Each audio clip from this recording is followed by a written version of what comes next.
first session in track 8 with Vasily Sumanov as part of the TE Academy Study Season 2024. This is a program offered by Token Engineering Academy. You can find it on tokenengineering.net. If you're not registered yet and you're not joining us in Zoom, if you're watching us on Twitter or on YouTube, you can still join and get access to all the material via tokenengineering.net, register, and join the learning program at Token Engineering Academy. Today, we'll have the first session of the T Value Capturing Fundamentals. Vasily Sumanov, Head of Research at PowerPool, and he'll walk us through framework for token classification and design. I know this work, I think I first seen it more than a year ago, and it's pretty exciting to see how this work evolves. I'm glad to have you on board, Vasily. Welcome to the session, and welcome everyone who is here today. Okay, for those of you who have not joined any of our sessions so far, let me introduce you briefly to how the study season works, how you can participate. Then Vasily will take over and we'll meet on Discord after the session throughout the program with 4 live track sessions with Vasily to come on Discord. So yes, please do continue the conversation and discussion on Discord. Some notes on the structure of this program. So first, we'll run sync meetings on Zoom. So it's always the same link. You can participate in all the live sessions via joining the Zoom call or alternatively via watching our streams. We'll run sessions today, first session, then next Tuesday in 1 week, the second session, and then the same week on Thursday, we'll have the third session. Then a tiny break because you will have the chance to work on your own case study from May 23rd to June 3rd. And this meeting on June 3rd aims to provide your feedback, to share some presentations, case studies, so that we can discuss and you'll get feedback by Vasily. And the final deadline to submit your case study for grading will be Friday, June 4th. More details about this, the case study and NFTs in a moment. Okay, sync meetings, the live meetings on Zoom are our touch points where we work in practically on case studies. Then, of course, there's async discussion on Discord. We have a dedicated channel for track 8. And there's a homework assignment or a case study that you can choose. More about this case study work in a moment. And yeah, this way you can even earn your NFT. First, before we get to that, some words about culture and values at TE Academy. You can find our community guidelines on Discord. Please take a look. We try to establish a culture of give and get, meaning be proactive. Token engineering is an early discipline. You can contribute, you can benefit from the knowledge shared in this community. To solve issues, whatever it might be, questions, material, pointers, links, explanations, reach out to fellow students, and also feel free to provide support in case anybody needs an input, anybody needs a pointer. Also feel free to schedule additional learning sessions with fellow students. So you're free to spin up dedicated calls to go over the course material. And I'm sure Vasily will be happy to support in case you need anything. Take a look at, for example, track 3, where the students spun up an open office hours to go over the content of the first session individually. Perfect. And remember, there are no stupid questions. Everybody, I mean, token engineering is cross-disciplinary. There's a steep learning curve. No matter what background and field of study you bring, be mindful when asking for support. Praise who's provided support and try to give back once you have the chance. And I'm sure there will be a chance. Okay, NFTs. So TE Academy has established a system of NFT tokens that serve as a proof of knowledge and proof of contributions to the field. And you'll have the chance to prove your NFT as proof of knowledge in token value capture. And you can work, or your task to acquire this NFT, you have to work on a case study. Again, on June 3rd, there will be the chance to discuss your case study submission. And of course, we'll share whatever you need to know beforehand to work on this case study. And then the deadline, just mark it in your calendar, to submit your case study for grading is Friday, June 4th. All right.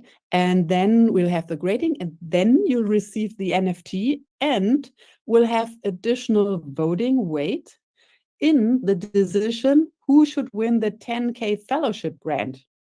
And Vasily is actually one of the candidates to win this fellowship grant.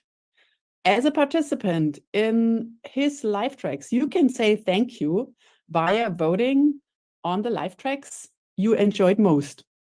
All right. We'll share all information on how the voting works, how the voting algorithm works, step by step on Discord and in the student update. So no worries. Okay. But first step for the voting would be submit the case study, pass the grading, receive your NFT, gain voting weight, and then go to voting, participate in the voting. Okay. The study season information. Anything you have to know is available in a Notion. We call it the Study Season Information Hub. Fabi will drop the link to the Notion in a moment. There you'll find anything you need, the Zoom links, the links to the recordings of the session if you want to watch it again, any homework, any links mentioned during the session. So this is your central hub of information. Cool. This is it on logistics. Now, if you have been to one of the other live tracks, you know that in the first session, we always run an introduction run. And this is to get to know each other. And this is also for Vasily to get to know you, to gain an understanding of your background, what brought you here, what are you most interested in. And I think let's start with an introduction, Vasily. Please introduce yourself and tell us a little bit what brought you to the token value capture fundamentals and generally to token engineering. Yeah. Hello, everyone. So I hope the audio is perfect. Yes, everything is okay. Yeah. So I'm so excited that finally the work that has been starting. I think already a long time ago, maybe in 2020, there were some first, steps in trying understanding all these tokens mechanisms, and it finally encapsulated into some practical courses, such I think #1 community in token engineering. So I'm so happy that I came back to my roots in token engineering. So I will share how it happened now. So yeah, so I started my journey in crypto in 2013, and that days I started to mine Litecoins to understand how all of this worked. And of course, I wasn't so knowledgeable about tokens that day. There were almost no tokens. We will see this in my history slides regarding the biggest steps in token functions so far. So for the days you can just mine some coins, trade them on exchange, buy some beers from these proceeds, and this was all crypto that I understood that days. But we got in Ethereum, more and more more projects. The industry grew slowly but surely. So and at the same time, I made my PhD in chemistry from 2014 to 2018, and I defended my PhD in chemistry in 2020 finally, but my work was already finalized in 2018. So why I mentioned this chemical background, because it will be quite important for discussing about the token engineering, particularly because the chemistry influenced me a lot, I can say. So yeah, so in 2017, when the ICO boom started, I also invested in ICOs. I mined some Ethereum so far, so I try to understand what is going on and invest in some projects using my Ethereum. And always I try to understand, okay, I'm investing in the project and I'm getting some tokens, but what this tokens worth? So what is the purpose of this token? How this token is used, really, how this token is used? And there were hundreds of projects. And the main question that I asked, okay, what is your token is built for, what is the purpose, what is called the utility in the future, right? And the majority of people, they just answer, okay, the token will be used for all the payments in our ecosystem. Okay, I said, okay, but did you quantify some payments or something? Oh no, it's important to collect money now, and these token stuff we will solve it somewhere later. So this was unfortunately the majority of projects work this way or indirectly work this way.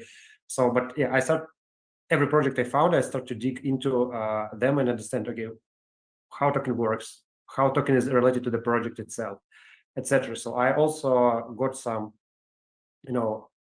like token creation jobs or token consulting jobs that day, some white paper writing and contribution in projects that was very active, and I try, to understand what is going on there. But yeah, so far I find out that almost all it is really without any purpose and without any real economic background. And this was 2017. So in 2018, I joined the DeFi startup, Acropolis, and started to dig really deep into the DeFi space. And I found a MakerDAO. And this was the first token outside of Ethereum and Bitcoin and the major projects that was really interesting for me from the economic point of view, because we will discuss Maker token in details a little bit later, and I think that Maker invention was one of big step forwards in crypto in general. But the thing was that this token was one of a really purpose token with a clear, utility, and I understood why they did it this way.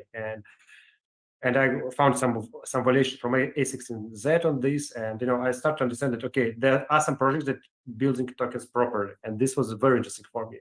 And in 2018, I also moved and relocated to Berlin. So, and I start meeting like this early token engineering community in late 2018, maybe early 2019, and I found out that there are a lot of people who are also interested in token engineering and simulating some complex systems and understanding how this really works. That are not chasing, some money grab stuff, and they're chasing to understand how it works. So this was really exciting for me.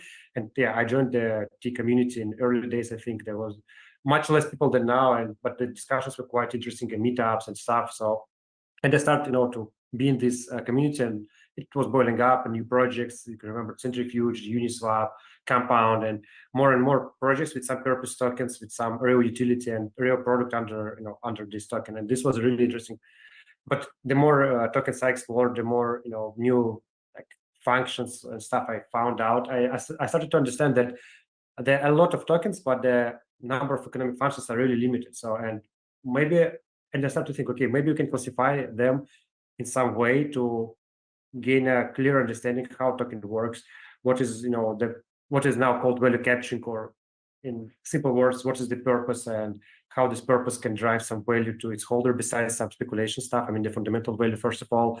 So yeah, and more tokens I explore more and more, I found more and more similarities there, and at the same time I tried to dig into some classifications, and then the majority of the classifications, they were focused on legal stuff, how tokens were distributed, how tokens were sold, is this token security according to some tests like Howey test or some other tests. So, and this was totally outside of scope of economic and like system engineering science. It was just the legal representation and discussion of some lawyers mainly, or some advisors that provide some that provide some ideas how to distribute tokens in a proper way. But there was no clear methodology for what is called demand side today, or what is like the utility part. So, and in 2020, I think I was approached by Sumanov from engineering community and Angela. They worked together on the book. As I remember, it was a very long time ago. Maybe I missing something. Yeah, but there was a token engineering book. Yeah, and there's some really big names participated: Michael Zarham, Trent McConaughey, Ocean Oracle, and other Shermin also, and Sumanov yourself, and I think Angela, you also wrote something on that book. If I'm not missing something. Yeah, I mean, this was the first version on how to capture the knowledge in token engineering. So we are still early, but imagine in 2018, this was just the first ace in token engineering. And Shebnam came up with the idea of, can we write a book about token engineering in the decentralized fashion with contributions and also token rewards or some form of shared ownership? Yeah, the early days of token engineering. Yeah. So there was a book, and Semnem and Angela approached me and asked, okay, could you write a chapter for a book on application patterns and economic functions of tokens, something like that. So, and I said, yeah, I have some stuff in mind, but this book was a really, good purpose, like good motivation to capture all of it into some text and make, it's not just an idea, but just something structured. So, and I wrote not a chapter, I think it was more like a detailed article about what I got so far in this. And we released it on Substack. Probably the book wasn't released finally because I think there was a bull market and everybody was working a lot, and I also worked a lot in DeFi that days. So, but finally, yeah, I decided to move forward with this, and also all this time the theory was like growing and growing with some use cases, with mechanisms and stuff. So it was like some work that was not set in stone. It was evolving, I think, every day by day. So finally, I wrote a big article for Crypto Economic Systems in MIT journal. I thought, okay, I need to publish this, and I submitted. They rejected me, but it's not a big problem because I also update my work, made it a lot of updates there, and submitted to the GBBA, Journal of British Blockchain Association, and they revised, and I need to make some minor edits to finally get this work published in an academic journal. So also I used it for a lot of case studies and helping some projects with token engineering stuff as well during this year. So yeah, and yeah, I delivered some lectures, including token engineering barcamp, and also in Singapore this year, and I'm going to make many more in this year. So yeah, and my ultimate goal here is to finally make this classification like publicly known, accepted, and if it's useful for people. So it's like an open source tool which can be used for token classifications, valuations, proposing new economic mechanisms, exploring existing economic mechanisms, and setting up some technical tasks, maybe for doing analytics to get some on-chain, evolution of systems and see how how the value capturing function works in different over time, because if token has several origins of value, the contribution of this origins of value can change over time based on market conditions. So yeah, it's a multi-purpose tool that can be used for a lot of stuff, and hopefully some students will find out it's useful and can use it for for their own projects or case studies. Yeah, hopefully this will help token engineering with more clear framework for token classifications, design, understanding, and valuation. Yeah, this is what I'm aiming for in building this. So this is purely open source work. Yeah. Hopefully. Okay, cool. Yeah, I will deliver it to you. So.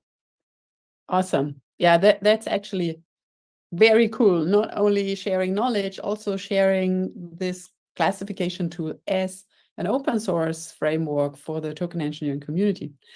I'm sure you're super curious now to dig in, but let's run 1 or 2, 3 people run a brief introduction round. So I would ask you to switch on your mic and Zoom and just say some words about yourself, what brought you here, why you are interested in Vasily's session.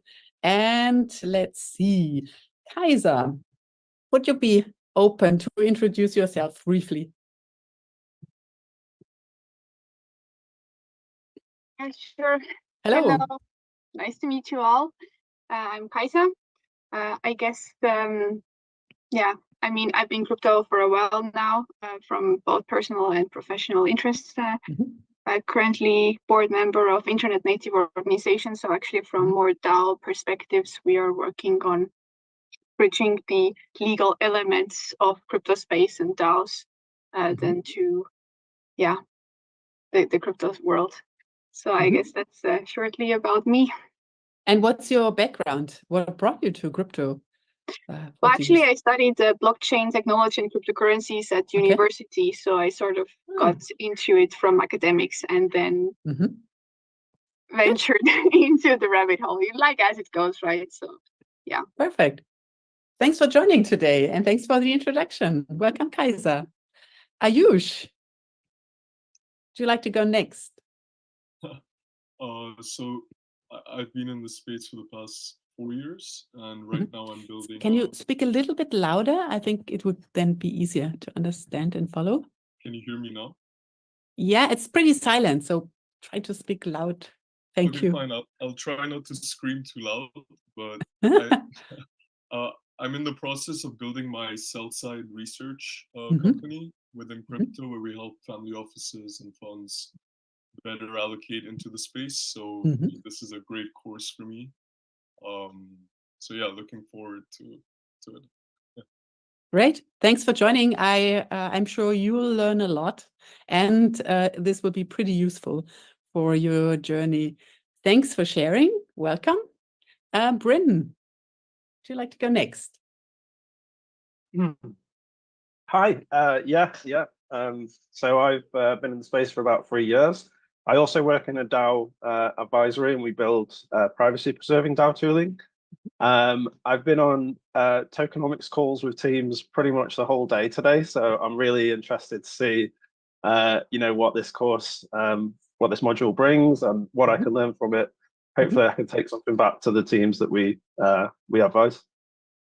Yes, I'm sure, and of course, it's great to be able to apply this to your practical case at your project. Perfect. Cool. Thanks for the introduction. Next, Anand. Hey, can you hear me? Hello. Yes, we can hear you.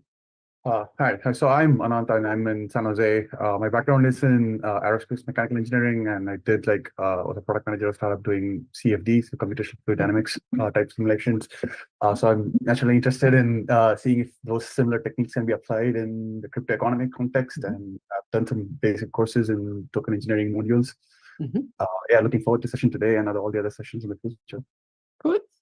Thanks, Anand. Welcome. Tiago. Hello, Tiago. Yo, can you hear me? Yeah, we can hear you. Okay. Hello, everyone. My name is Tiago. I've been in the Web3 industry, crypto industry since 2021, approximately. I started out at an internship at a Portuguese-based startup. I actually did research from token engineering, as in modeling and simulations, to optimize some system parameters that they had on their protocol.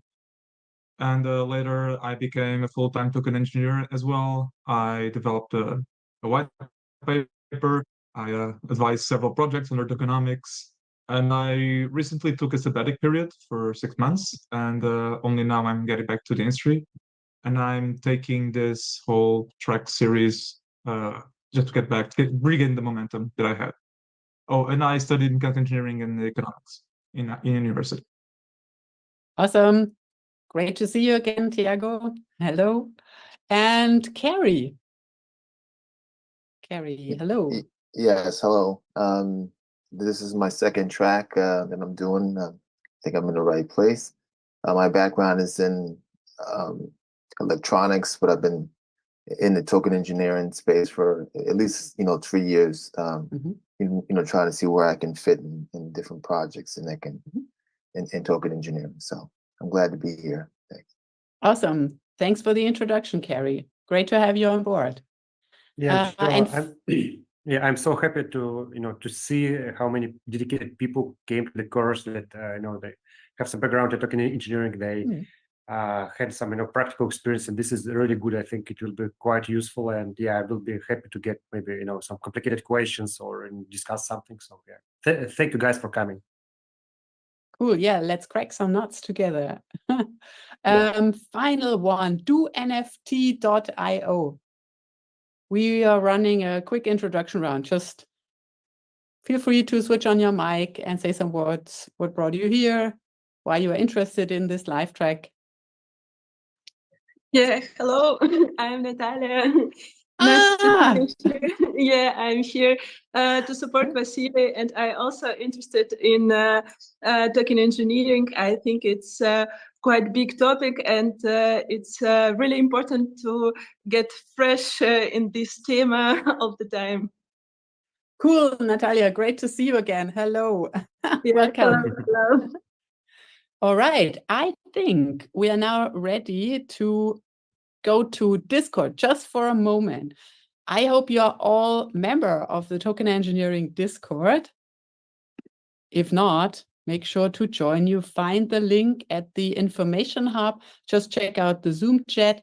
There you'll find the link to Notion and the Discord channel.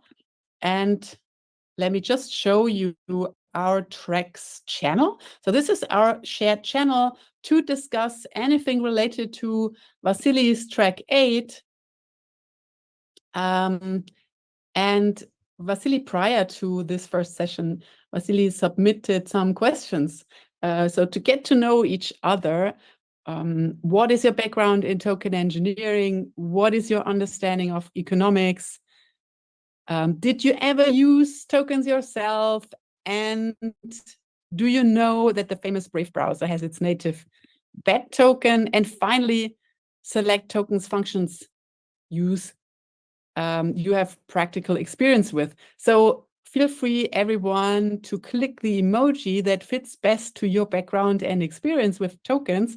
This is just interesting for, I guess, for everyone to get to know each other, and also in subsequent sessions, once we start working on case studies, to team up or to reach out to someone else with complementary knowledge that you are missing, that you might want to just ping in case you have questions. So again, this is not about watching or listening only. You can actively participate, continue the conversation and the discussion on Discord, async. And again, Vasily, thanks for being active here. So also, in case you'd like to clarify questions after the session, this is the place to reach out. Okay, cool. Interesting to see. So obviously we have practical experience in the call, in the room. Awesome. Let's see if we can find more interesting answers. Majority has mainstream economic media, Bitcoin white paper, knowledge. Cool. I passed more than one basic introductory course in token engineering. Awesome. I participated in the creation of a token model. Perfect. And what else? Okay, thanks for following TE Academy's Twitter account. By the way, TE Reads Token Engineering's reads will go out tomorrow, and it'll be another great addition related to the design Web3 sustainability loop and the latest updates of this paradigm, how to get the token flywheel going, and the challenges and also new solutions that we have been observing in the past month. And I think it's perfectly complementary to Vasily's live track. Okay, this was just to let you know where you can meet after the live session. And now, Vasily, let's go. Yeah. Let's kick off the session. I'm looking forward to the value capture fundamentals. Yep. Thank you, Angela, for this exciting introduction. Thank you guys for joining. So yeah, hopefully you enjoyed the questions. I did them in a funny way, just because I think that the most important thing in learning is humor. So if everything is really interesting and a little bit funny, it's much easier to remember stuff. So this is why I prepared these questions, and excited to see that a lot of people have some decent experience. And what we will discuss, yes. So the course is T-value capturing fundamentals. So over these 3 sessions, I plan to cover, the basics of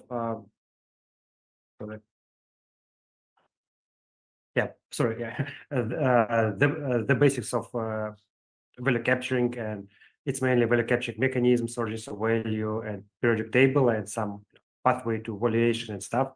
So today we have our first session, so it's more like an introductory session. So we have introduction to applied token design and history. I think that's really interesting to discuss what was really interesting on the last maybe 10, even more than 10 years in token engineering, some inventions that really changed the landscape, that changed how the Web3 works. because some simple, economic primitives and mechanism design now is used widely in different projects, and yeah, I think it's worth mentioning. So also discuss supply side and demand side a little bit, because people are often, making some mistakes and don't understand what about what. So discuss some agents coordination and value capture and distribution, because yeah, it's a cornerstone question. I think a lot of theories and a lot of stuff is published on this, but sometimes it's still complicated to answer. Okay, what different types of value are in the ecosystems, etc. So yeah, let's discuss this. Discuss the token value function, origins of value, yeah, and make some wrap up for this session. So this session is like an introductory one, as I said before. So yeah, what is the goal? Understand what is demand side, that value is created as a result of agents coordination, and discuss all elementary economic patterns. And this is the main part. So here are some external readings that you will get, so you can use the presentation just to see. The majority of it, I think this, or you saw this, or some time ago you were involved in this reading of at least Ostrom and some other stuff, and DCF is very easy to understand. But yeah, this is just some basics. If you want to get into the governance, for example, it's quite interesting research of that, or on the fungibility, which is also quite important in value capturing sometimes. So yeah, you will use these links. But what I want to start from, from some historical view on token design, and it's surprisingly we can start not with blockchain, we can start with a little bit early times. The thing is that the tokens, or some multi-purpose assets that are different from traditional currencies, this is like economic invention, not a technical invention. So what we have in Web3 now is just a easy to use tool to launch new types of assets with some different purposes. It's only right. So in past we haven't had a lot of such assets before, and this is a really good analogy to understand that the value capturing of tokens and stuff, it's mainly coming from the economics, people psychology and stuff. So a very long time ago, for example, in Roman Empire, there were some coins that were used as tickets for some theater, some coins for some services that cannot be paid with the coins with imperial face, because it was not good from political point of view. So it was like an access-based coins, for example. So now when we discuss some NFTs that provide access to communities, it's basically the same stuff, right? A little bit different. Of course, there was other types of such coins or jetons that were not traditional currencies, but provided specific value to its owner. The New York City taxi badges is a very well-known example of a badge or a token that provides access to receiving cash flow as a taxi driver. So I will make a short intro to that. So New York City is a big market for a taxi, but if you want to drive a taxi, you need to get a license, and the number of licenses is limited. So, and if you want to get a new license, you need to the mainly you can buy from some previous owner, and previous owners, they don't want to sell it for some cheap price. Also, some new licenses, they were distributed via the auctions, and the prices on auctions were also pumped a lot. So, and this was at the same time a speculative asset, as often happens in crypto, and at the same time productive asset. So if you have a badge, you can legally own taxi and drive taxi and receive cash flow from the taxi. And this was quite good, like cash flow bearing instrument for its owner. Looks like a work token, possibly, right? So you need to provide some work. Possibly you can lose a badge if you will do some, law violations, and you need to do a conditional action to drive the car. And also this right you can sell. So the New York City taxi badge is a quite good example of token with particular economic functions.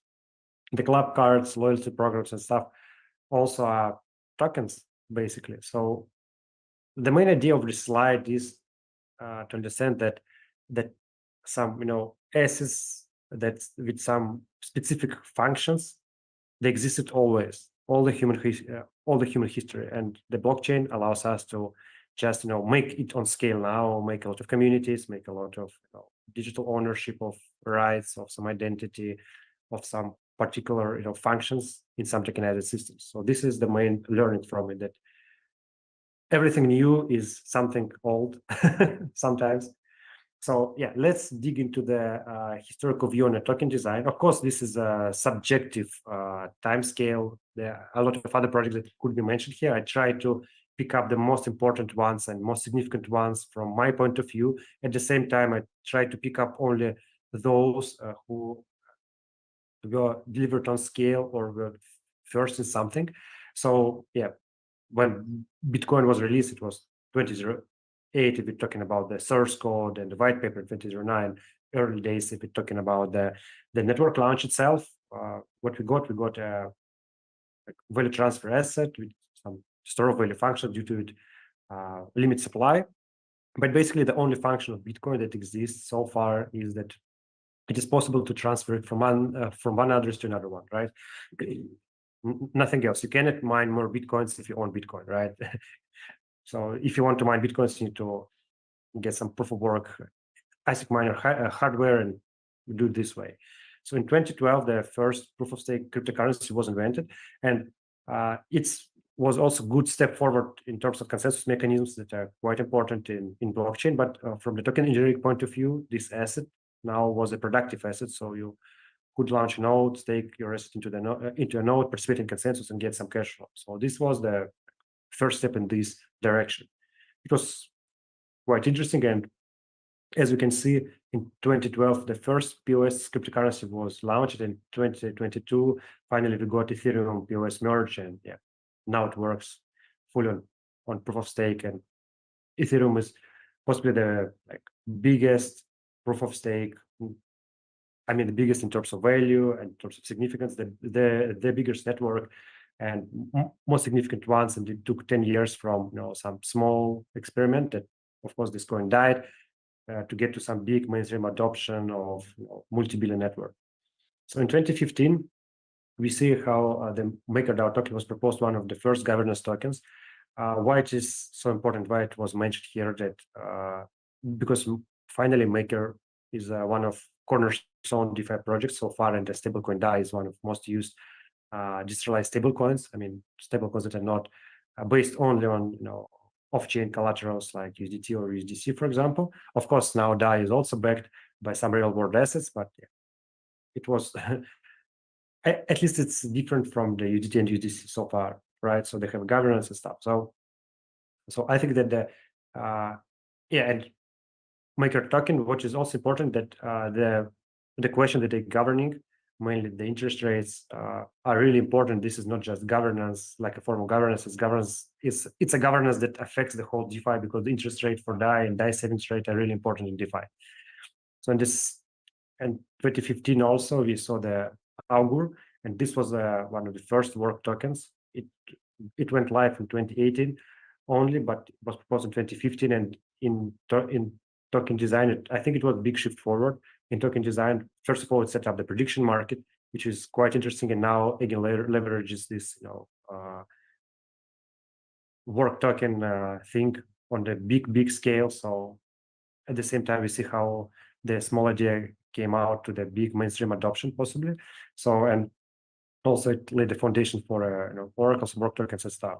So in 2017, we saw an ICO money that I mentioned before in my introduction. So we saw a lot of projects that created a lot of useless tokens. Mainly, of course, there were some good ones, but I think the absolute majority of tokens were not properly defined and simulated. And even just people didn't think when they create them. They just create a token to create a token, right? So, and this was I think 2017 was a year when a lot of people, like mainly research people, start to think, okay, we need to create something that in the future will be called token engineering to get to overcome this gap in knowledge and build tokenized systems with understanding what we are doing. I think that the next big invention was a curve in 2020, because the sweet economics or what it is called economics primitive, now it's used. It is used in a lot of big projects on different rollups. Mainly, it's DEXs. So, but yeah, I think this is one of like mostly widely used primitive on scale with real money, with real users. And this is really fascinating how it, of course, they got a lot of variations and different people changed some parameters and changed, internal logic, but the overall economic primitive is the same and the economic mechanism is the same. And it's quite interesting how like some building block that was designed once can be used in a lot of projects, and I even non-DeFi projects with weak economics that work well at this time. So also in 2020 we got a governance token mania. For me, it also looked like an ICO mania a little bit because a lot of projects launched governance tokens without real need for governance. But yeah, anyway, this governance token mania, they gift us a lot of good projects which grow on scale, which serve users. So we can see the Compound, one of first on-chain governance that worked on scale for a big protocol, Wi-Fi, Yearn Finance, also Uniswap that using Compound governance code for the operations, at least at the beginning. So this governance token mania provided, I think, a big big understanding and a lot of data on how people vote, how people really vote, all this voters apathy problem and stuff. So we got a lot of on-chain data in real projects after that. So this was really fascinating for me, and still we have some long-lasting tail of this governance token mania. So in 2021, for me it was quite big invention of first meta governance token working on scale for multi-billion protocol, the convex finance that accumulated a lot of what is called CRV, and now this convex primitive also used on a lot of chains for different projects, the Aura Finance for balancer, and so the yield aggregation and meta governance now is used on a scale. So and also I just want to mention that the meta governance was also one of basic ideas of PowerPoint in 2020, but yeah, on scale it worked only with convex in 2021. So in 2022, for me, it was Ethereum POS merge. So now finally we have proof of stake that works on scale on multi-billion-dollar networks, securing a lot of users' funds and a lot of real projects. So this is much more interesting than a lot of different POS consensus that were invented, but these networks barely serve users. There are a lot of not popular networks with some other implementations of proof of stake, but yeah, Ethereum POS is something that really practically works. In 2023, I think the biggest invention was the restaking idea of EigenLayer. As I remember, it was maybe in early 2023. And now finally we're getting an Eigen and next generation work token. And I think that it will be a good idea for me to use a work token as an example of thesis that should be delivered by students. So I will make my thesis on Eigen token and share it with you, of course, before all the deadlines. So you will see what I think should be done for a proper thesis. Yeah. But what we're going next, we have thousands of tokens. We have a lot of tokens, and after all of this, we're starting to think, okay, how to understand them, how to classify them, how to understand the value capturing, how to understand, how to make some valuations process, and how to design new tokens. So, and in this big zoo of tokens, we need to navigate. So this was one of the aims of my work, to help you to navigate here and help everybody. So yeah, the problem, we still lack understanding value of tokens. We need a systematic theory, and in current theories, nothing is devoted specifically to intrinsic value of tokens. So because I think that if we're discussing about using token as some third party, liquidity pair or lending markets and stuff, it's not related to the internal function or internal utility of a token. So I'm not discussing this. It's just third party financial markets. And the question is how token is integrated into the core project. So, but let's discuss supply and demand side in token design, because people often mess it out, unfortunately. So what is important to mention? So if you have a project and token, we have a distribution part. So how token is distributed to the end users, to the stakeholders.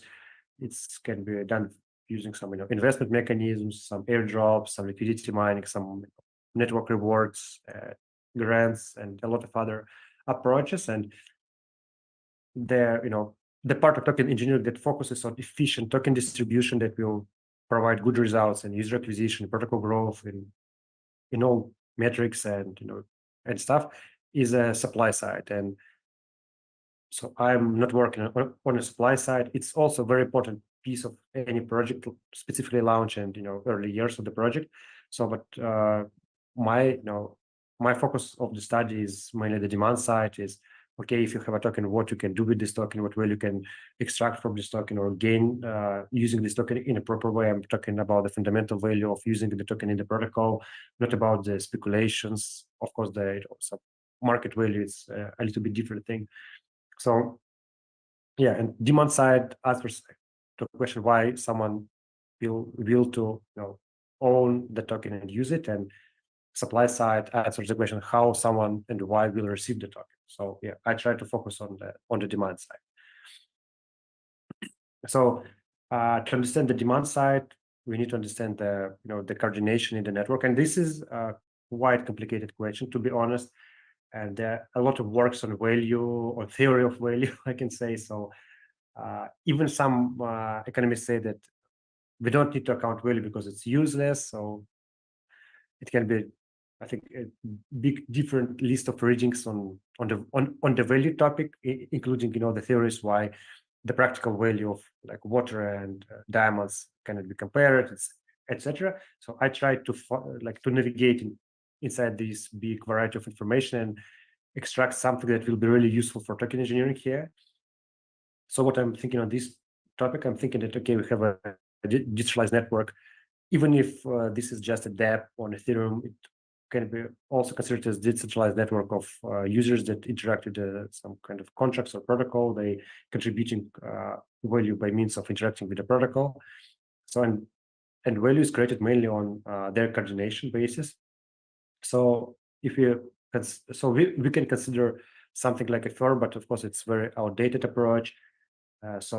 Or like a value creation shops and value networks, which is closer to what we have in decentralized projects. Yeah, but I think the value networks is the best the best approach to apply for decentralized projects like value discussions. So what we have here, we have agents. They create value in some way. For example, nodes participate in the consensus. They submit blocks in a proper way, prevent all double spending and all kind of attacks. So they just working properly and provide consensus, provide security to the network. And this network can be used by some users to get some value from it. For example, building some applications that have some end users, like some apps based on Ethereum. So and in the current context, so how I consider this, so value can be monetary or non-monetary. There are a lot of non-monetary value in Web3 so far that is created inside the systems by means of agents coordination. So I see that there are four main value recipients in the system: the agents operating inside the system, contribute the value, or who contributed to the creation of this value, system users. So if you directly use the system, you can get some value from the system, right? Even sometimes, even if you're not using tokens, for example, somebody can make some application that will subsidize gas for you, for example, or just a front end that you can use it from your phone and even not initiate any transactions, but at the same time use some game on some rollup, for example. You can also be a user without even touching a token of the network. It can happen. We have some external spectators or indirect users. For example, if you are building some analytic dashboards or making some analytics on the network, you can never use this network, but at the same time get some value from the existence of this network. So there's indirect users. Often it happens. And fourth category, it's owners and users of the system native token. And this is mainly the category that we plan to focus on, because our question is how the value from the network, which was created by agents coordination, captures to the native asset. So this is the main topic of the discussion. So we will focus on this. So there are three main questions: how token captures value from the system, how the value captured by a token corresponding to the value produced in the system, and how can we classify value capturing. So before we will go to the particular origins of value and discussion of economic functions, let's discuss like the token value function. So the token value function consists of two parts. So Q is a positive part and L is a negative part. So this is a simple equation. It looks strange, but after the discussion, I think you will understand it's very simple. It's just a qualitative equation so far at this stage. So, but the more important topic is to understand the the depth behind it, and I will try to inject it to your understanding. So like the token value function consists of two parts, as I said before. So the positive part is a value that token holder can get from usage a token in a proper way. In a proper way means in according to the functionality that was attributed to this token in the very beginning, or like as a core functions of the protocol. For example, if you're talking about the Ethereum, there are two ways to use Ethereum, like in a productive way or in a proper way. So you can pay gas, it's the simplest function, the value transfer function. And the second one, you can stake it to the validator, receive some cash flow. And yeah, this is the second option, how to use Ethereum. But at the same time, if you stake Ethereum into the validator, you have risks and costs. You need to run a node, you need to pay for electricity bills, for the internet connection, and for everything that is related to the server. At the same time, you have a little chance, but still a chance to be slashed and lose a share of your stake. So it means that any kind of Ethereum staking is not riskless. It has some applied risk that you need to account, discussing the value function. So, but the positive part is quite easily understanding. So you can get some cash flow from the network based on some rewards from the consensus and based on some tips from people who submitted the transactions to the network. At the same time, if Ethereum is deflational, and sometimes it is based on EIP 1559, you can also get some additional value from the deflation because your share in the network grows slowly but surely with the deflation. So it's also value. The thing is that in majority of cases, people considering tokens, they consider only the positive part and they barely consider the negative part. And this is a big misunderstanding of how tokens work, because a lot of tokens unfortunately have costs and risks if they're used in a proper way or the way how it was designed by the system designer. So what you have in this equation, you have price, we have X is a number of tokens, or basically the share in the supply, because the absolute number of tokens is meaningless since different tokens have different, max supply and denomination and stuff. So this is the share in the supply. State S is the state of other holders, or like state of other actors using this token. For example, in governance, it's really important, and we will have a whole discussion on dependence of some origins of value on these variables. And T is the time of holding token in value actuated form. For example, if you stake Ethereum into validator, this is can be considered as a value actuated form. And the longer you're staking Ethereum, the more blocks you will submit to the network, the more cash flow you will get in the future. So it's evident. And the cost and risk part also depends on the same variables. Mainly because, for example, the longer you're staking your Ethereum into the validator, the bigger could be a cumulative chance to be slashed for something. If you, or if there are the more validators there are in network, the less you will get as a staking reward, right? So all the variables are equally important. Sometimes some origins of value that we will consider later, it doesn't depend on token price. Sometimes they depend. So anyway, what we need to get from this value function, what is really important to understand, is that in theory, rational token holders tend to maximize this value function. So for example, if you are a governance participant and you understand that your Q or your gains will be bigger if you have bigger influence on governance, you will try to maximize your X tokens or your shared supply to maximize your gain power, for example. So yeah, and ideally this utility function is like, how to say it in a simpler way. So if it is a function with some, chart, if all token holders will be rational, I suppose that they will find the most rational part, point on this function.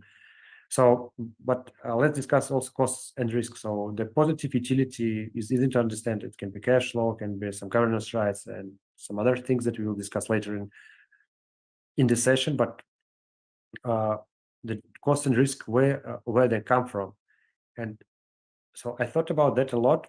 And what I found out that in majority of cases, costs and risks, they coming from the cryptoeconomic security reasons. So if we will discuss cost and risk, the main risks are slashing in some different staking approaches, and the staking itself in the first place was introduced to protect the system from some malicious behavior of stakers. So mainly these costs and risks that token holders need to to be exposed to.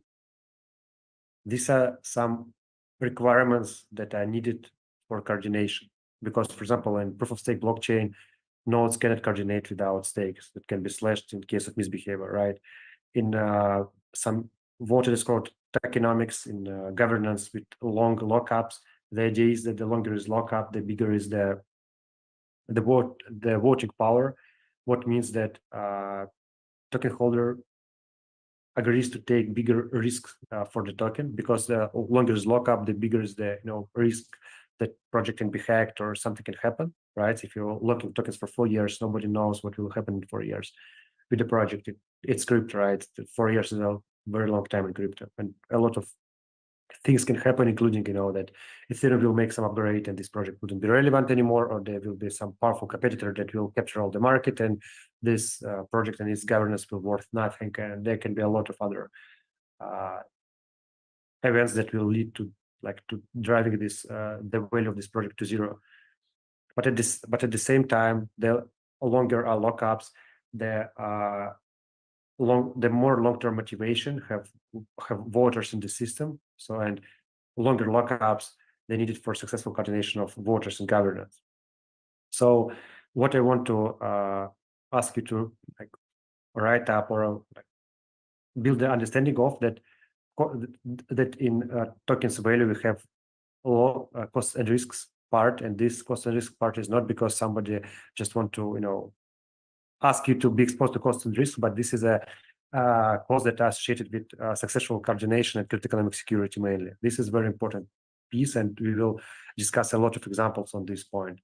So, Vasily, before we continue, Ayush dropped a quite interesting question to the chat. Ayush, maybe you'd like to switch on your mic. Yes, of course. Yeah, can you hear me? Yeah. Oh, yeah. I mean, my question was just mainly when it comes to, so there's many different participants, right? But when you look at that equation, if I'm an institutional investor, my perspective on that equation will be different than maybe the retail market. So I'm just curious to know if from your experience, are holders necessarily rational? Have you noticed more risk-loving actors or more risk-averse actors? I'm just trying to understand what the different, perspectives of this equation could be. Yeah. So what I think about that, I think that the majority of retail token holders, they don't know nor this value function. They basically they don't know anything. So they are risk tolerant because they don't think about risk. This is what I'm thinking, because the retail users, they barely dig deep into the token design and into understanding of how something works. As I understand, the institutional players, they often understand a lot, but sometimes they also don't understand. They just invest in good founders or in good narrative.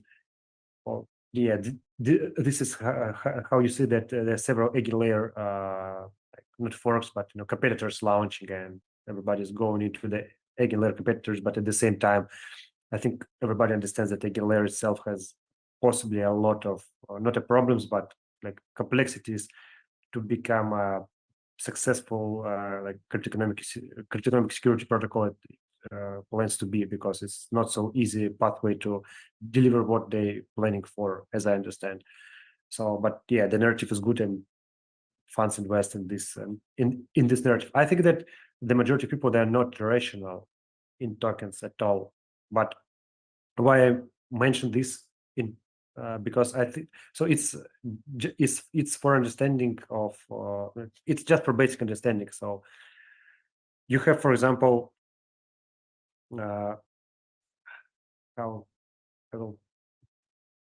yeah. So I just I tried to share this to provide some idea for you to think on how could you, for example, make this like maximum value function for your particular holdings for some project, for example. So maybe you will run not one validator, but 3 or 4 validators with lesser stake, but you will decrease the risk of being slashed in terms of some RPC failure or some just technical risk, right? I just want to make this. Or in governance, for example, you will accumulate some amount of tokens to have them more than a certain threshold to still have some influence on governance if you're a big player that are really interested in this protocol, for example, or something else. Yeah. So I think that a good, the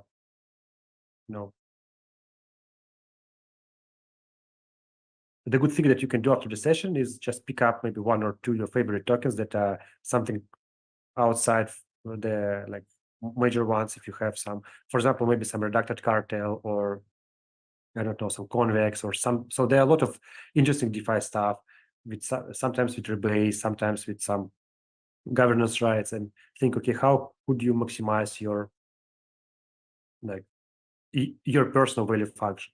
This is interesting attempt, I think. Yeah. But we can also dig a little bit deeper into this. We can at the end of the session. Yeah, so let's proceed with the origins of value. So like the one of fundamental concepts in my sessions is the origins of value. So how I came for it. So when I consider different tokens, I try to think, okay, why someone will buy this token or own this token, and what this person could do with this token, and what value person can derive from the token. So, and this led to the idea, okay, can we separate different origins of value for the token and consider them separately, and make a valuation for every separate origin of value, and understanding of on which variables it depends and how it works, because it's much more easier to decompose some complex object to a simple objects and work with this simple object. So this is what was done. So yeah, there are also some mechanisms and stuff, but this will be covered in session 2. So now we will focus on the origins of value mainly. So, and this is also like that value function, like the simple like slide, simple picture, but it's very important to understand it and maybe have some thoughts, and maybe you will ask some questions here. So let's start from the beginning. There is a system, there are some agents that doing something in the system, and by means of their coordination, some value is produced. And when you have such a system, the particular system policy applied to a token, or you can say this is a token function. So what you can do with this token and under what rules, right, allows token holder to get a share of this value somehow. For example, there is the simplest example is some big DeFi protocol that captures some protocol fee from users and distributes it to token holders based on governance decisions, for example.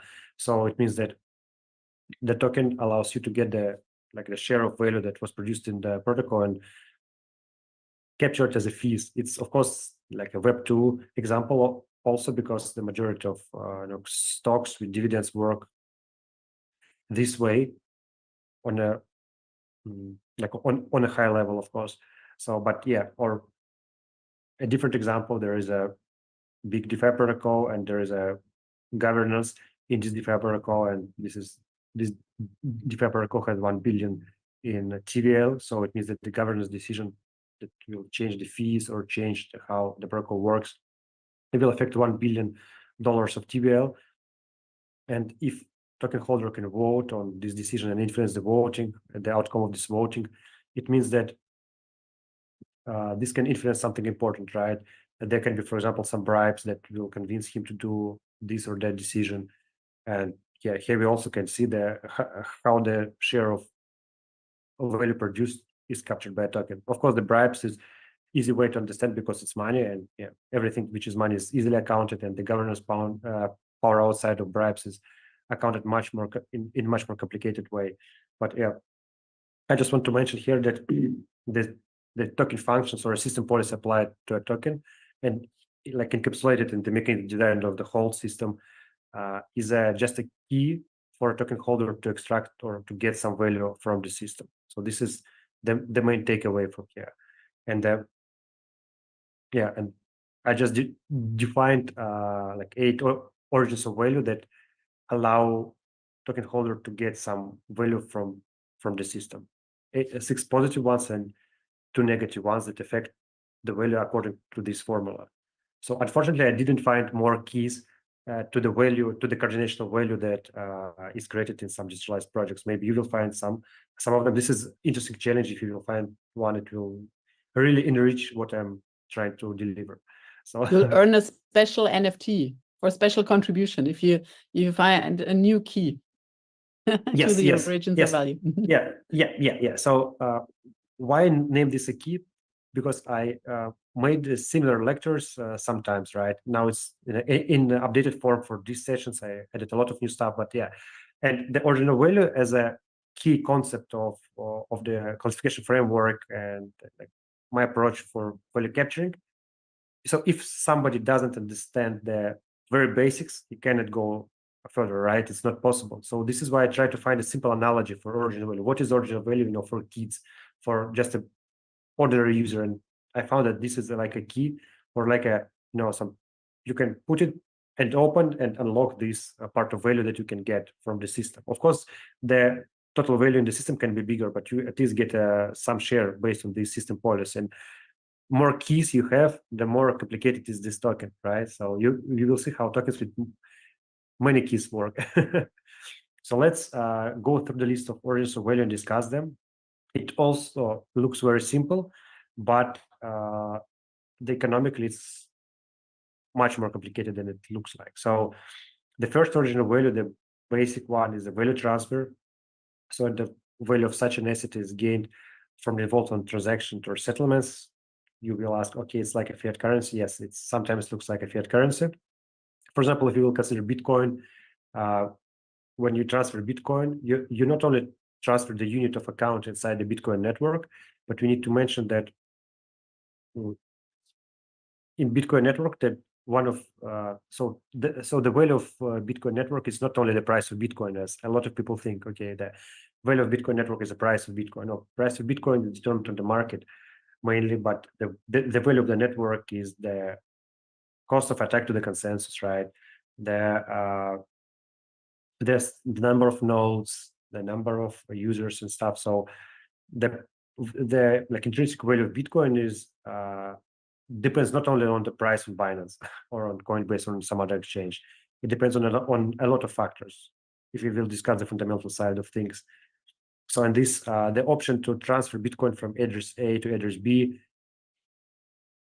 When you transfer Bitcoin, you not only transfer the like some value that is determined by market price, but inside this market like price, you also have all the indirect value that Bitcoin network has, including the security, like decentralization, number of nodes, number of users that willing to accept Bitcoin as a means of payment, or instead of fiat currency, or they just want to buy Bitcoin for fiat currency from you on exchange. Because all the users who trade Bitcoin on exchange, I mean, if you will like consider not only like market makers and professional players. I mean, if somebody just buys or sells Bitcoin on exchange for his own needs to just get some fiat money or just buy some Bitcoins, it's also a part of the network of people who accept Bitcoin for something, right?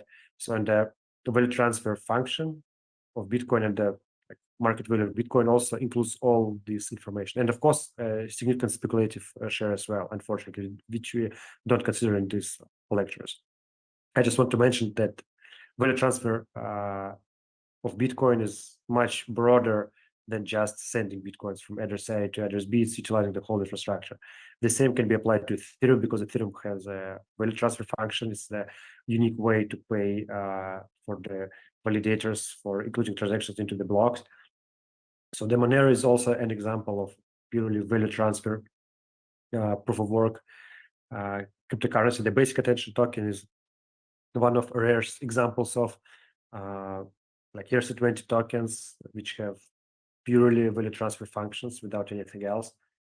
So the list is much bigger, of course, but for example, we will discuss the basic attention token. Like the value of this value transfer depends on the amount of users of the Brave browser who will see some ads and will get paid for seeing these ads. So it's basically depends on the size of this advertising market, right? If the market will be very small, there will be 3 users using Brave and nobody else. The value of basic attention token, I mean, the intrinsic value will be really small. So the value of value transfer is based on the amount of the transactions, amount of maybe USD denomination of these transaction loops, and on the size of the infrastructure. So value transfer is not so easy as it look like, but at the same time, if somebody tries to attribute the whole community or for some not large scale systems, it's mostly fail because value that is gained from the involved in transactions, that there should be a lot of transactions with a lot of value to gain value to this asset, basically. So yeah, I think Vasily, brief note, we have 15 minutes left, just for your information. Okay, I'm so slow. Okay, so the second one is the future cash flow. So the future cash flow is most easiest way to understand some value capturing, because it looks like this similar to traditional securities, so that you can get. So there are some examples of liquidity, of Curve, of Conex, and Ethereum that also can provide you future cash flow under some conditions if you will stake it. To have a governance value when value is derived from the unique option to influence the measurement of limited resources. And this is very important because if you will see the elections of something even in political view, it's also unique option to influence the management of resources on the government, on the whole country's level, including the political policy, the budgeting and stuff. And then in Web3, the value of governance is mainly affected by what people decide. So the size of the treasury, the TVL, and the influence project of the project that is governed on the open market. The access is a pure provision of access to some resource without compounding with any other utility. For example, owning Unisocks, maybe someone knows what it is, provide you to get to some exclusive club. The majority of NFTs provide the same. So representation is when something is backed by something. Web2 people like this. What is backed by what in crypto? Okay, this is a place where you can be satisfied. So stablecoins are backed by something. Executive Ethereum is backed by something. LP tokens and MMs are backed by something. So this is one of origins of value when just asset is backed by another asset. Hedonic value or scarcity is when the value of asset appears as a result of social contract popularity or context. It mainly applied to an NFTs, but it can be also applied to fungible assets like Bitcoins. Because if you're receiving Bitcoin from Satoshi wallet or from Binance, it's 2 different Bitcoins for a majority of crypto people. So it means that you think that Satoshi is somebody really cool. So for you, this Bitcoin is more important than other Bitcoin from other wallet. Yeah, that's it. So there are two main negative contributions to the value function is risk exposure and conditional action. So risk exposure is when you need to carry some risk in order to use asset productively. So as I said before, it is mainly implied by cryptoeconomic security, and this is a necessary requirement for building coordination that will build some value in the network. And the conditional action is necessity to carry out some action to activate token utility, for example. In some discount tokens, you need to make some actions and pay for them with the discount to get discount. In work tokens, you need to make work, for example. So in Angular, for example, or in Lifer or in PowerPool. So yeah, but these 7 and 8, they are mainly involved in establishing coordination in the network. Yeah, so this is a slide about the what depends on what in value function. So we have a value transfer, future cash flow, governance, access, representation, hedonic value, risk exposure, and conditional action. We see that some origins of value, they doesn't depend on price, for example. It's that the governance value of a token doesn't depend on the price of this token, right? It depends on the share in the supply, on the state of other voters, and on the time that you hold this token. The more votings you can attend, for example. At the same time, the value transfer depends on the price, because you can transfer more value in fiat denomination if the price of token is bigger. It also depends on the share of the supply, because the bigger supply you have, the possibly less you can transfer without significant market volatility, because if somebody will move 1 million of bitcoins, I think the price will drop a lot, right? The state of other holders is also important in this regard. So yeah, this can be discussed a lot. So we have some time for Q&A and for homework assignments. Okay, let's take a look at the chat. So far, no comments in the chat, but I'm sure there might be questions on the origin of value here that Vasily just discussed. So any questions on the examples, on the different types of origins of value, on generally the concept of origins of value? Don't be shy. Switch on your mic or drop a question in the chat. The more, the merrier. Yeah, I just want to mention that, guys, it looks really simple, but it has some huge background. But yeah, we will move to economic mechanisms and discuss how the sources of value, work together, how they affect each other, and yeah, this will be the next session for us. So yeah, I just want to mention that this simple concept was like an introductory to something much more complicated. Let's check the chat. Okay, seems okay. Now we get the questions. Perfect. Anand, would you want to switch on your mic to just ask? Yeah. Yeah, Go sure. Yeah, thank you. So that was a fantastic presentation. This origins of value seems like a lighthouse concept in sort of evaluating tokens in general, and distinguishing between good and bad tokens. And you mentioned Maker at the beginning of the presentation as like one of the important ecosystems within DeFi, and how it has, like you mentioned, I think briefly, that the interest rates of Maker has downstream effects in other DeFi ecosystems and such. So I'm just curious to hear on your thoughts on how you see origins of value being applied to Maker, and if they are doing anything different. If not, and just your thoughts on that. Yep. So the Maker has basically 3 origins of value so far. So it has a governance, evidently, it has a conditional action, because you need to, if you want to extract some value for voting, you need to participate in voting, right? So in my understanding, the governance and conditional actions are together always, because you need to make conditional action, you need to vote physically on chain.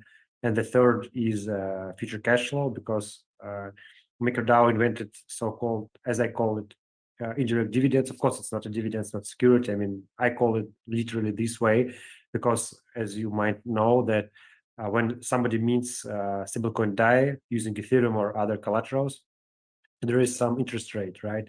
And this interest rate is governed in governance, MakerDAO, one of the main questions. Of course, there are some other ones, but this interest rate for the DAI is very important. And this is like a key interest rate in DeFi, one of key interest rate, right? So, and for example, if you minted 1 million of DAI against your Ethereum, for example, and the interest rate is 5%, it means that in 1 year you need to return 1 million of DAI back as a loan. I mean, you can return it at any day, at any time, and it will be calculated just based on the time that you use this DAI. But we taking a simple example and make assumption for 1 year to simplify our calculations on this call, right? So you return 1 million of DAI, but also you need to return 5% or 50K, right? So 10K is 1% from the million, so 50K is 5% from the million. You need to return 50K of additional DAI to cover the interest rate, but it not works this way in MakerDAO. You need to return them in Maker token according to the current exchange rate of Maker 2 DAI that is calculated on special pair, special oracle. So it means that when you're returning the DAI debt, you need to burn some amount of Maker tokens corresponding to the amount of like interest rate that you need to pay denominated in DAI, but this interest rate is paid in Maker tokens, and these Maker tokens are irreversibly burned. So it means that the supply decreases, and all the minted DAI is a future like buying pressure on the Maker and future burning on the Maker. So it means that if the 10 billions and all of these 10 billions were taken under the 5% interest rate, in the future, 5% from 10 billions of Maker should be bought and burned. And this can be considered as indirect cash flow, because if you're owning the Maker token, you participate in governance, but you never burn it for paying the interest rate, your share in the supply grows. The number of Maker tokens decreases, and your share in this total supply grows slowly but surely with every burning. And if you will go to Dune Analytics, you can easily find a Dune dashboard that shows all these burnings of Maker. And even on CoinGecko, you can see that the 1 million supply of Maker, and now the number of Maker tokens that are still not burnt are much less, 900K and something, as I remember. So, like, considering this mechanism design that I described in a nutshell, it has a governance, it has a conditional action as a necessary requirement to extract value from governance, and it has a future cash flow. So 3, 2, 8, and in my table of mechanisms, you can find it here. Of course, it's not the material of this lecture, but this is 2, 3, 8. Yeah, because if you will dig deeper, you will find out that what should Maker holders do? They should govern the interest rate in a way to maximize DAI issuance, considering the PEG stability. So it means that if the interest rate will be too high, nobody will mint DAI. Because why you need to mint DAI with 20% interest rate when you can, borrow US dollars for 5%, right? For example. Right. But at the same time, if somebody will be able to borrow DAI for 1% when US dollar is 5%, for example, users will borrow DAI, buy more Ethereum if market is growing, for example, because the MakerDAO is the DAI is one of the instruments for leveraging on Ethereum in decentralized way. You deposit Ethereum, get DAI, you buy more Ethereum on this DAI, deposit this Ethereum, mint new DAI, and do it in a loop, right? So, but every time when you buy Ethereum using DAI that you minted, you sell DAI, right? You're affecting a peg a little bit. So it means that if interest rate will be too low, the peg of the DAI could decrease below 1, right? It's like a central bank. It's like a central bank policy. So, and the task which is set up for Maker governance participants is, okay, you need to set up interest rate in a way to maximize DAI issuance, considering the peg stability, and maximize the future Maker token burning, and maximize your future income based on that. Because the more DAI will be issued, the more Maker tokens will be bought, the more Maker tokens will be burned, the more value will be acquired to Maker token as a final result, right? Also, the Maker DAO holders, they vote on some collaterals, and if they will approve some malicious collateral or some collateral that will not work properly or cannot be liquidated properly, it will result in a depegging of DAI in some bad event, right? And if DAI will be depegged, nobody will trust in DAI, nobody will use DAI, and in the future, nobody will mint DAI, nobody will burn Maker for returning the debt, and yeah, it will be the loop of pain for Maker holders. So this is a good example how, I mean, at least on the fundamental level, how the real governance system affects the future income and future, like value capturing for a token, I think. Right. Fantastic. Thank you. I really appreciate that. You can even find some MakerDAO valuations from different funds. And in my life, I also created one MakerDAO valuation a long time ago. It was interesting. Okay. Any other questions? This is your chance. Okay, Victor. Please, you can also switch on your mic. We still have some time for your question. Can you see me, hear me? Yeah. I'm Victor. Yeah, I was just asking actually if these kind of general mechanisms for value capturing can also be applied for other use cases, because we're looking very much at financial use cases, but I just mentioned real world assets tokens as one use case, but there might be a lot of others, and I'm specifically not actually thinking about gold or things like this, but more kind of in a, for example, from the refi space, if you would like to kind of there are projects that, for example, try to aim at tokenizing coffee production, and so you have a very cyclical asset that is coffee itself that backs your tokens. And I don't know, it's just very in general terms. I don't want to go into too much details, but I thought maybe it's a good juxtaposition and we can somehow look into this. Maybe there are other methodologies or mechanisms that we have to keep in mind. Yeah, so for the tokenized real world assets, so first of all, in the majority of cases, the real world asset on blockchain is just a digital representation of existing real world asset, right? So we don't need to invent anything here. If you will see my table, you will see that we have special mechanisms for tokenized real world assets here. Even in digital art, it also can be some kind of real world asset. Because any kind of real world asset need to have some link between digital world and the real world, right? Like some legal agreements, I don't know, or something like that. Specifically, we're talking about, some properties or some gold and stuff. So for like, I just don't understand. So if you have, for example, coffee production and you have some like standardized coffee at ounces or kilograms, and you issued some tokens. So, but these tokens, they can be used. So to get a real coffee, you need to redeem that, right? Or to exchange them for real coffee. So, and on blockchain, it's just unit of account that you can use, or I don't know, trading settlements or on something like that. So what kind of value capturing, what kind of additional value besides the coffee value you want to attribute to the real world token, like to a token that represents like some kilo of good coffee? What's the question here? Yeah, that's exactly kind of my question, like how to capture, or what is the value there and how to capture it. But coffee was just one example. It could be anything, something that you came along or across in your experience. So I was just wondering if there's something where you say, yeah, this is significantly different in comparison to what we discussed today for assets, I don't know, X. The mechanisms for value capturing, in my experience, would be X, Y, Z. Yeah, in my life, I saw only one real world asset that was linked to the crypto world natively, and it is Bitcoin hash rate. All other real world assets, they should be linked through some intermediary of legal contracts or legal entities that will make this connection possible. Yeah. Okay, thank you. So community levels are key feature demand for token. How precise these measurements can be, if very high be created.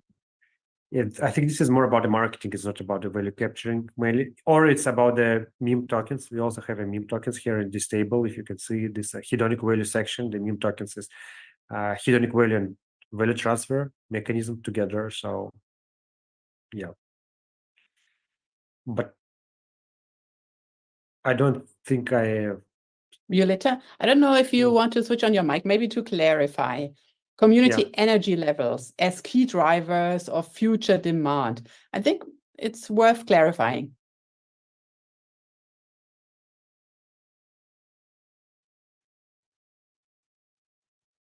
Are you still here, Violetta? Let's check. Okay, noisy place, can't talk. Yeah, but you can proceed in Discord, I think. If Yeah. so, I will. Let's be happy just to answer, yeah. continue. Because I think driver of future demand is not the same thing as origin of value, right? Of course, yeah. The question is, what triggered this demand? So if this is just a speculative demand, it's not covered by this, what I'm talking about. If it is fundamental demand, for example, if somebody mint a lot of DAI, I mean, not somebody, a lot of different actors mint a lot of DAI, and in the future they need to return the debt, and this debt has some attributed interest rate, and they need to pay this interest rate in maker tokens. It means that we can easily calculate the future demand for maker tokens, right? So fundamental demand, because users need to return DAI, and since the DAI is over collateralized stablecoin, so it means that the collateral value is bigger than the DAI value, everybody will be willing to return their DAI and get back the collateral in the future.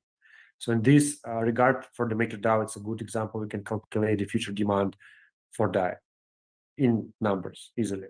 And if the Violet asked about the energy levels and future demand, I think it can be attributed only to meme tokens, where the hedonic value and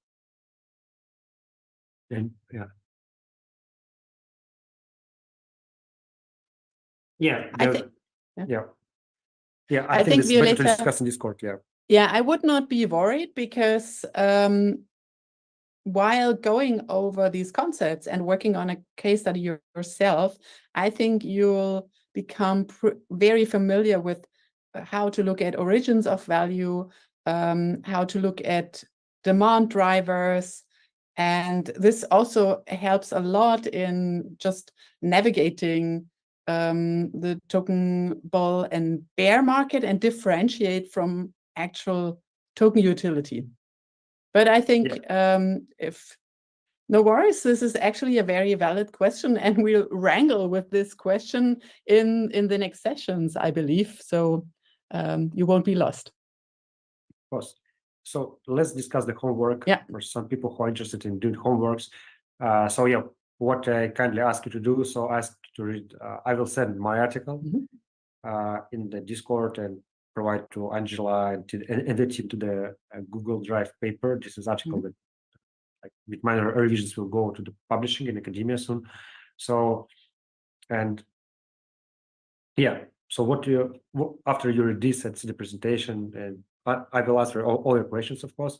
What you need to do, you need to make some little token analysis. I mean, it's not a gradation work. It's not like what I expect in the final stage of this course. It's very simple assignment. It maybe will took 20 minutes. So you need to take some token outside of major layer ones. I mean, not take Bitcoin or Ethereum or Polkadot. I think it's okay, right? You could pick any kind of DeFi project or your own project or something like less known, just to not have so evident case, right? And identify origins of some values and explain how they were identified. To simplify this, I present a small template, like the brief intro to the project. I mean, just this project offers, for example, I don't know, decentralized exchange services on Solana, and users can trade on it or deposit liquidity. That's it.